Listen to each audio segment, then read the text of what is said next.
everyone, it's Sarah Todd. Welcome back to my YouTube channel. In today's video, we're going to be chatting about why I don't want unsolicited advice and why you should stop giving unsolicited advice to disabled people. If you follow me, you may have noticed that I put "no advice please" in all caps on almost all of my videos, and a lot of people ask me why I do this. Some people even get very mad about it. Actually, a lot of people get pretty mad about it. So let's get into it. Because I have partial paralysis in my arms and hands, and I am a disability-focused content creator, a lot of the content that I share on my social media is centered around what is accessible and inaccessible to me. I'll also often show how I do things because I do a lot of things in a different way than most non-disabled people would because of my disability. And I've been very frustrated with receiving unsolicited advice on a lot of these videos where I'm showing that something is inaccessible to me,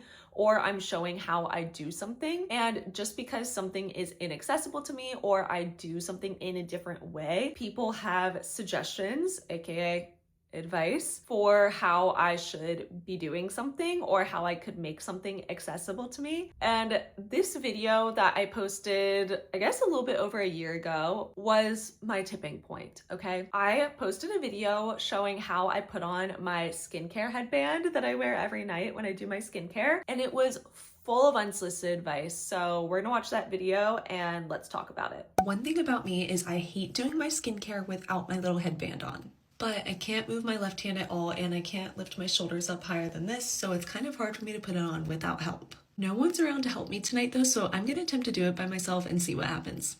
The hard thing is I can't hold this part down when I'm trying to put it over my head, so it ends up just not working. I'm gonna try to hold it against the countertop and maybe that'll work. Nope. Okay, so I think if my left hand is against this wall here, I can do it.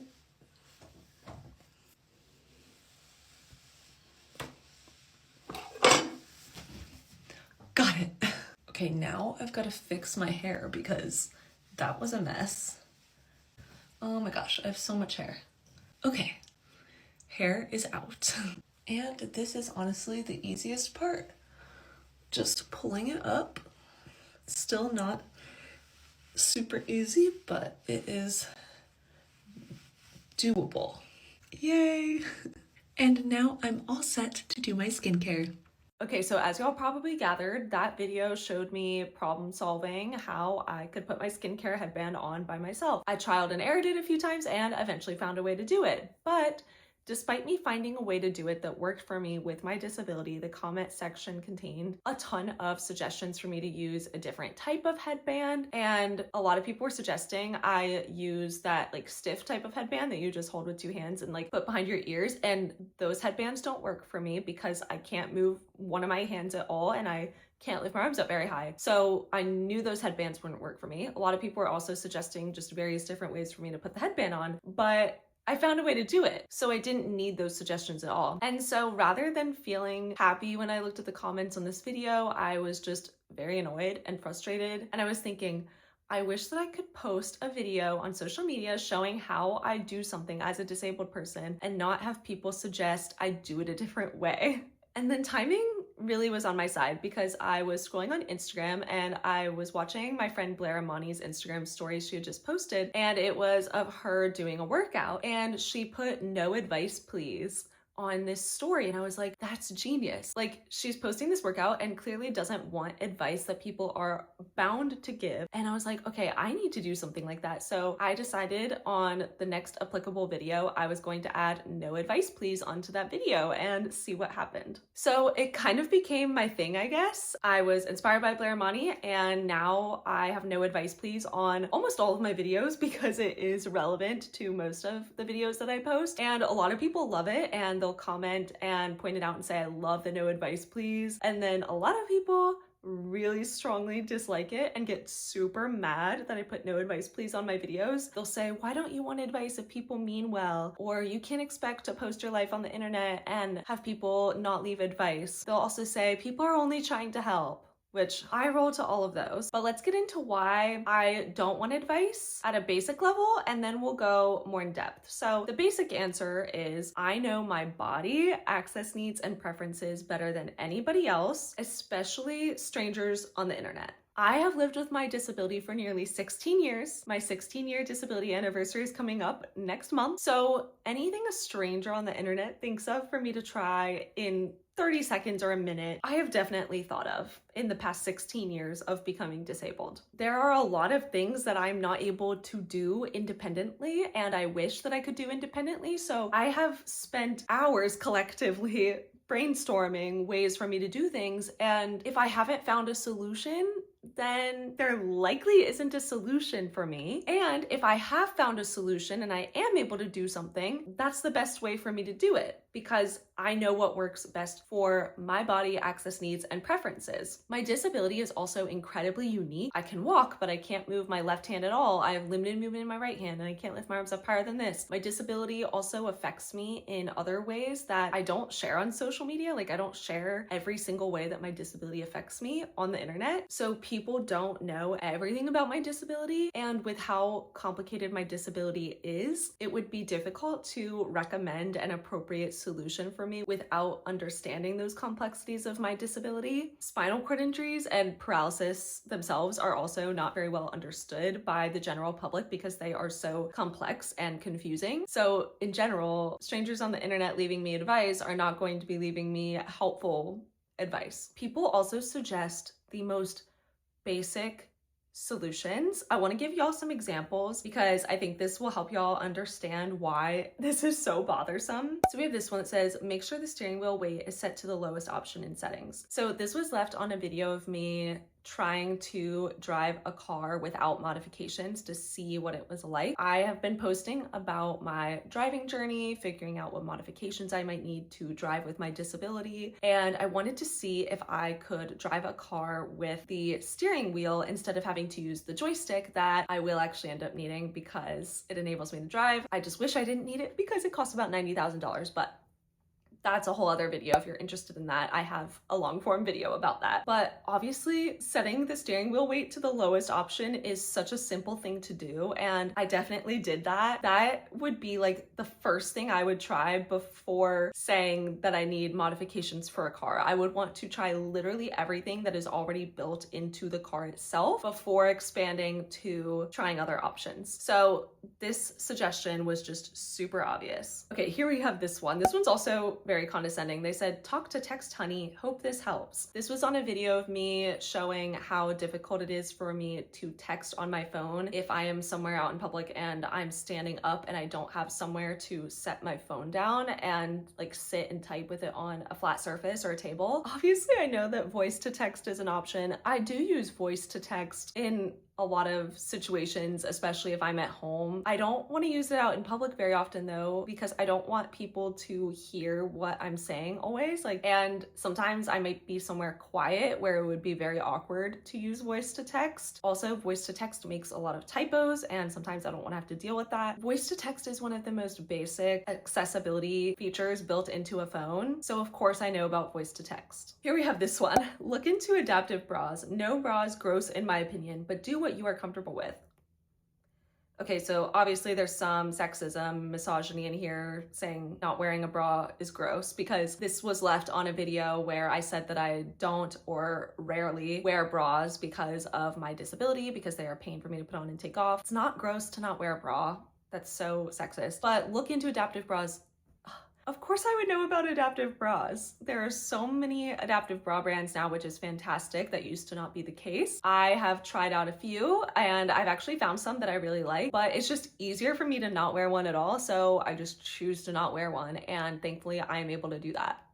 Okay, we have this one that says you can use automatic dispensers for shampoo and conditioners. This was left on a video where I was giving a tour of my accessible bathroom that I have in my home, and I was talking about how I would just leave my body wash open so that I could just like pour it into my hand and not have the cap on and have to like squeeze anything or deal with opening and closing it. And I didn't mention this in the video, but I actually did used to use automatic soap dispensers for body wash, shampoo, and conditioner because that way I could just put my hand under it and have what I needed. But it ended up not being the best option for me because I needed someone to fill the dispensers. The dispensers also needed to be charged, and it was kind of difficult for me to plug them in because they were very heavy and like maneuvering them out of the shower wasn't very easy for me. And they broke all the time. Like, I don't know why, but they did not hold up. So it just was not the right solution for me. And again, automatic soap dispensers, that's a very basic suggestion. Of course, that's something I would look into if dispensing shower products is difficult for me. Okay, this one says, I know you don't want advice, but you can better do it with spray deodorant. This was left on a video of me showing how I put on deodorant because since I can't move my left hand, putting deodorant on my right underarm is a lot more difficult than putting deodorant on my left underarm. Because for my left underarm, I can just like put my arm up like this on a surface and lean over and do it, but for my right underarm, I have to use my right hand to do it, and I kind of have to go like this. I do put my elbow up on a surface so it's easier to reach, but it's kind of difficult. So I was just showing how I do it, and this person said that a spray deodorant would be better, which it would not be because I can't dispense spray deodorants. They are impossible for me to dispense. They require a lot of dexterity and hand strength that I do not have. And spray deodorant, roll-on deodorant, and stick deodorant are like the three most basic deodorant options that I see here in the United States. So of course, when I'm buying deodorant in the deodorant aisle, I can see all the options, and I definitely know that spray deodorant is an option. And yeah, it's much more inaccessible than stick deodorant for me. Okay, this is one of the most ridiculous ones. A lot of people love to leave medical advice for disabled people, so this is definitely the most ridiculous medical advice ever. This person said, perhaps you should look into hyperbaric oxygen therapy as it encourages the production of stem cells, including neurons. Hence, it is popular with people who have a range of neurological conditions, including MS, stroke, etc. This isn't medical advice, just something to consider researching. Okay, it's clearly medical advice. Also, this was left on a video that was titled, Why I'll Be Paralyzed for the Rest of My Life. This was a video of me talking about how my condition is literally not curable and how I am okay with that, and how harping on that is actually not good for my mental health because it's something that is not realistic. So it's better for me to just accept it and move forward from there and be happy with the life that I have. So super frustrating comment, especially because they're saying it's not medical advice. It clearly is. Okay, this is the last example I'll give. Maybe you can tape a cup holder to your suitcase so you can carry your drink. Not sure why you haven't thought of that. This was on a video I made where I was in the airport and I said I was annoyed because I wanted to have a soda and I couldn't roll my suitcase and carry a drink at the same time. And a lot of people were telling me to get a suitcase that has the cup holder attached to it. Some people were telling me to get a drink in a bottle instead of a cup so I could put the bottle in my backpack. Other people were telling me to just ask someone to carry it for me. I mean, such obvious suggestions, but this one really frustrated me because, okay, this whole video was full of that same suggestion to get a suitcase with a cup holder attached or to attach a cup holder to my suitcase. And this is the last example I'm giving because it leads me into my next few points very well, that I don't need a solution for every like little accessibility inconvenience I experience in my life. It is hardly ever that I'm at the airport with nothing else to do but wait for a flight or wait for somebody to pick me up, and I want to have a sweet drink like a soda or coffee and I can't have it because I can't roll my suitcase and have the drink at the same time. There's hardly ever I'm in that situation. I don't need a solution for that situation. I know that most non-disabled people wouldn't find themselves in that situation because they can hold the drink and roll the luggage at the same time, but I am fine with me being in that situation and having that inconvenience. Like, it's annoying, but it's so rare that I don't need a solution for it. And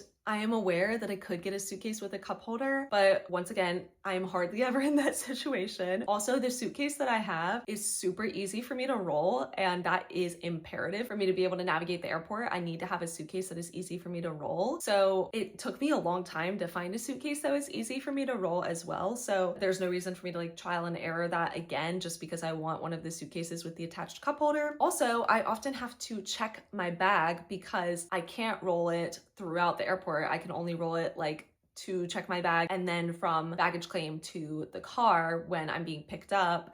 So there's no use in getting one of those suitcases anyway, because I wouldn't have it with me throughout the airport. It's just, yeah. And then for the suggestions about like just buying a drink in a bottle and putting it in the backpack, I wouldn't be able to open that type of drink. And then once I had it open, I wouldn't be able to close it all the way again because I'd need to be able to get it open once again. But I wouldn't be able to put it in the backpack with it not closed all the way because then it would spill everywhere. And then I also know I could ask a person to carry my drink for me, but I would not ask a random person to like walk through the airport with me. Everybody has their own places to be, so that's just not like a realistic thing to be able to do. So all of those very frustrating pieces of advice lead me to one big point that I want to make, that not every access barrier has a solution, and that is reality. And I don't sugarcoat my reality, especially not to make people feel more comfortable. I am actually very okay with the fact that I'm going to have inconveniences. I'm going to have things that I can't do. That's because of my disability, and that's because of inaccessibility in the world.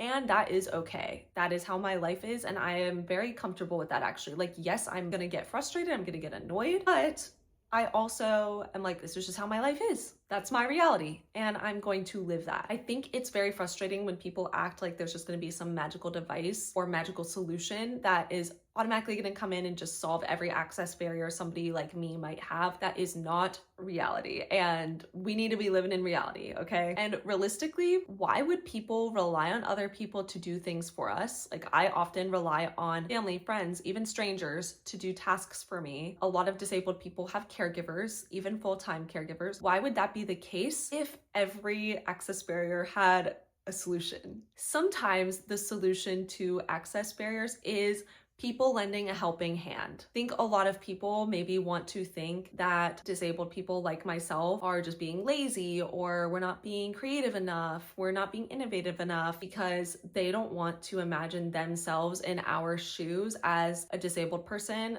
and think that like, oh, if this were to happen to me, I wouldn't be able to do this task by myself. They don't want to imagine themselves relying on somebody else, and they also don't want to have to help other people. I think that may be where this need to give advice and feeling that there is a solution for every access barrier comes from, that people don't want to accept that reality is people are gonna need help with things, and they're gonna struggle with things, and that means then they would either be the one who needs help or who has to help. That's uncomfy to them. And yeah, I could kind of see why that's a little bit uncomfy. Like, struggle is uncomfortable. It's not something that anybody wants, but it is part of life. Struggle is definitely part of life, no matter what type of life you're living. Some people have more struggles than others, but everybody does struggle. So it's important to recognize that and accept our reality of that. I had a chance to address this topic on my social media a few months ago because I shared a video of myself taking care of my hair after a shower. So brushing my wet hair, drying my wet hair, and then brushing my dry hair. And I was talking about how difficult all of these tasks are for me. And somebody left a comment that said, "You never want advice when there are assistive devices available, with more and more being created daily,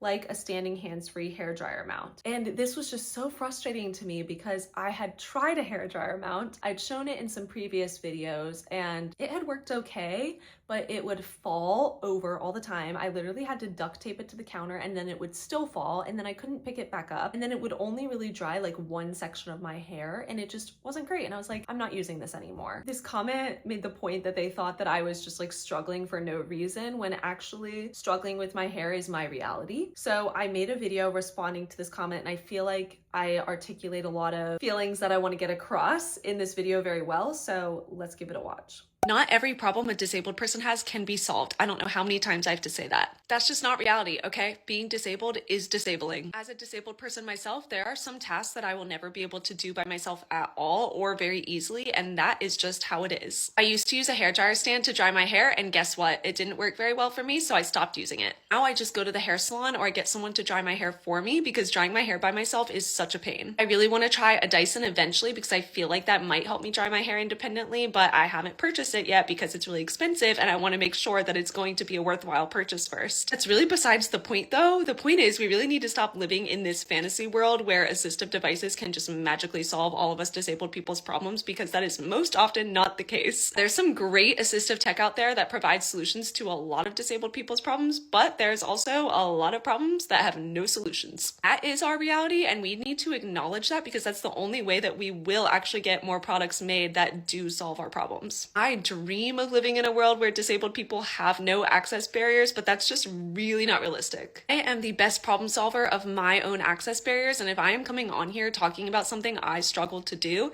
guarantee I have looked into how to solve that extensively. It's uncomfortable to acknowledge that people like me struggle to do tasks that are so easy for other people to do, but that is just how it is. And I am not ever gonna sugarcoat the difficult aspects of my disability experience just to make people more comfortable. Yeah, I feel like I articulate a lot of strong feelings I have about providing disabled people unsolicited advice in that video. Yes, many of these people may have good intentions, but a lot of it can also be infantilizing and condescending and kind of act as if disabled people don't know ourselves best when we do. And that is a problem because every individual knows their body access needs and preferences better than anybody else. So for anybody to act like they know your body access needs and preferences better than you do, especially if they're a stranger online, it's very insulting. So what do I want people to do instead of leaving unsolicited advice? I want people to recognize that an access barrier-free world is a dream, but it's not where we are right now. That is not our reality. And there are conflicting access needs. There's so many different access needs. So it's not ever really that likely that we are going to live in a completely access barrier-free world. So we should keep innovating. We should keep creating. We need to problem solve where we can, come up with solutions. That is so important. I want people to keep being creative, keep coming up with cool solutions and being part of the change. Like that is absolutely what we should be doing. But bigger picture,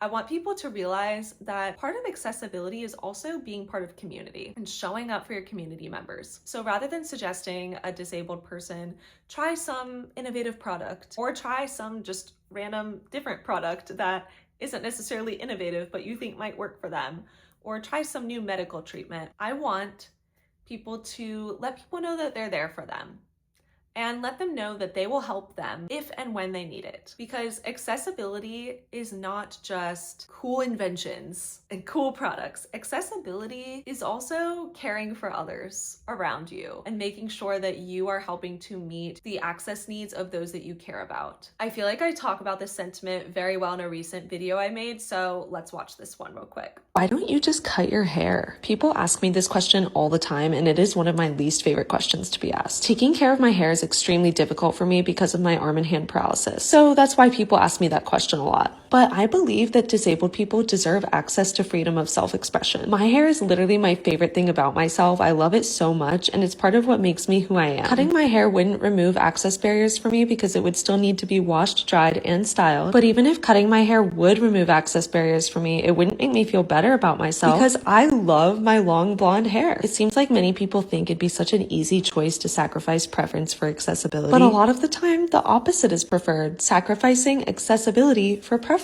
Instead of asking the disabled person to disregard their preferences, we should be asking ourselves how we can remove the access barriers that make it difficult or impossible for disabled people to live out our preferences. Unfortunately, not every access barrier can be removed. A lot of people seem to think that there's always going to be some magical device that will eliminate access barriers, and that's just not reality. So we can innovate and problem solve where we can, and where we can't, we can help those who need it. This could be as simple as letting the people in your life know you're there for them and helping them when they ask you for help. Me, a disabled person, proudly existing with my long, extremely difficult to care for hair and refusing to change this preference of mine is a form of resistance, and I love that.